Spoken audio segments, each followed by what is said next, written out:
उत्तराखंड कांग्रेस के नेताओं की कलह खुलकर सामने आ रही है और कलह जिस तरह से अब सामने आ रही है, पूर्व सीएम हरीश रावत के ट्वीट के बाद स्थिति और गंभीर होती दिख रही है। हरीश रावत के तंज के बाद उनकी और प्रदेश अध्यक्ष प्रीतम सिंह के बीच की तल्खी और बढ़ती दिख रही है। थराली उपचुनाव में हार को लेकर हरीश रावत को जिम्मेदार ठहराया गया था।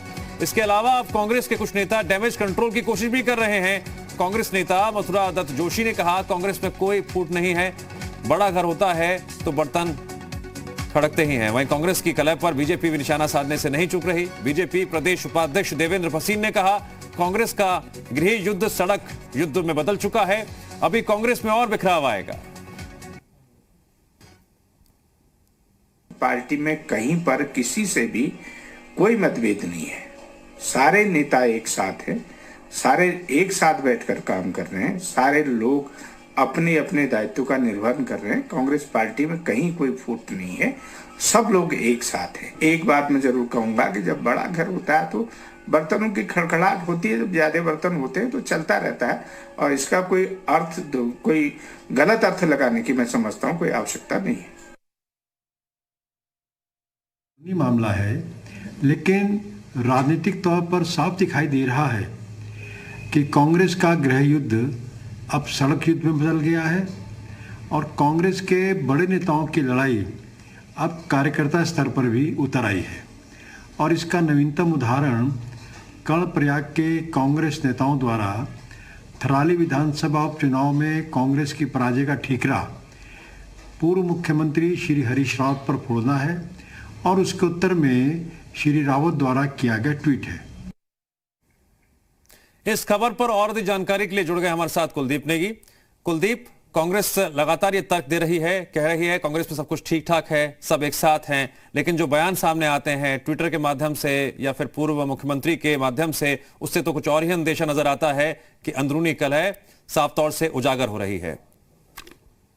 देखिए, कुछ ही दिन पहले कांग्रेस के प्रभारी उत्तराखंड पहुंचे थे और उस दौरान पार्टी नेताओं को बिठाकर उन्होंने कोशिश की थी कि कांग्रेस के नेता किस तरीके से एकजुट होकर आगे 2022 कमीशन, लेकिन ऐसा नजर नहीं।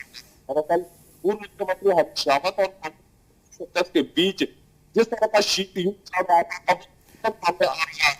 कुलदीप, अब जिस तरह का कुलदीप, कोई दिक्कत की बात नहीं है, आप एक मिनट लिए मास्क उतार लीजिए, आपकी आवाज साफ साफ नहीं आ रही है, ताकि दर्शकों तक ये समझ में आ सके उन्हें सही मायनों में कि आखिरकार ये जो कलह है कांग्रेस की, ये किस दिशा में आगे बढ़ रही है। कुलदीप, बात जारी रखें आप। देखिए, जिस तरह का ट्वीट पूर्व मुख्यमंत्री हरीश रावत ने किया, कांग्रेस के प्रदेश अध्यक्ष प्रीतम सिंह और पूर्व मुख्यमंत्री हरीश रावत के बीच में पहले से ही तल्खी जग जाहिर है, लेकिन अब वो जो तल्खी है वो खुलकर सामने आ रही है, सोशल मीडिया के जरिए सामने आ रही है। और जिस तरह का पूर्व मुख्यमंत्री हरीश रावत ने ट्वीट किया है, थराली के उपचुनाव की जो हार है उसको लेकर कहीं ना कहीं उन्होंने अपनी बात सामने रखी है कि कुछ खास तौर से प्रीतम सिंह जब अभी चमोली के दौरे पर गए थे तो ये मामला वहां पर उठा था, और वो बात पूर्व मुख्यमंत्री हरीश रावत तक भी पहुंची कि जिम्मेदारी जो उपचुनाव की हार की है उनकी रैली को बताया जा रहा है कि उनकी जो सभा वहां पर हुई थी उसके कारण से ये हार थराली उपचुनाव की हुई, जिसको लेकर उन्होंने जो संदेश ट्विटर के जरिए दिया है, सख्त संदेश दिया है। तो ऐसे में कांग्रेस की जो अंतरकलह है वो खुलकर सामने आ रही है। पूर्व मुख्यमंत्री हरीश रावत और कांग्रेस के प्रदेश अध्यक्ष के बीच जिस तरह का टकराव की स्थिति बनी हुई है, वो कहीं ना कहीं कांग्रेस के लिए चिंताजनक स्थिति बनी हुई है। और ऐसे में कहीं ना कहीं मौका अब विपक्ष को, खासतौर से विपक्ष में, क्योंकि कांग्रेस के विपक्ष में भाजपा है तो भाजपा को मौका मिल रहा है कांग्रेस पर हमलावर होने का। कि एक तरफ बात कांग्रेस एकजुटता की करती है, दूसरी तरफ हाल ये है कांग्रेस के नेताओं का कि खुलकर उनकी जो कलह है वो सामने पर आ रही है। दरअसल पहला मौका नहीं है जब उनकी कलह सामने आई है, इससे पहले भी जब बागियों को वापस लेने की बात सामने आ रही थी, चर्चाएं चल रही थी, हालांकि अभी तक कुछ भी ऐसा मामला सामने नहीं आया है।